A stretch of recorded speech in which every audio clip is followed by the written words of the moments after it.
I've got a lot of friends in the Republican Party who really do maintain that there was dodgy business going on in those elections. But then when you read American media and listen to those hearings, you think, oh, blimey, that sounds really, hyperventilated and blown up. And Trump did seem to be, well, at least turning the other cheek when people started marching and things got a little bit hairy. It took him a long time to tell people to calm down.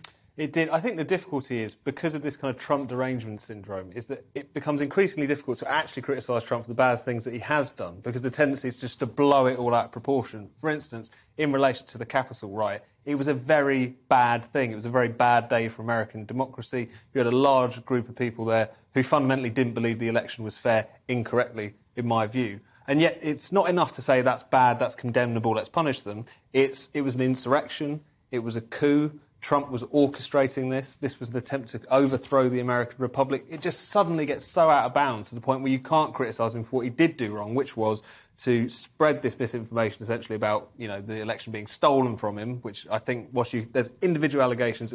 Nothing has convinced me so far that what he suggested is the truth.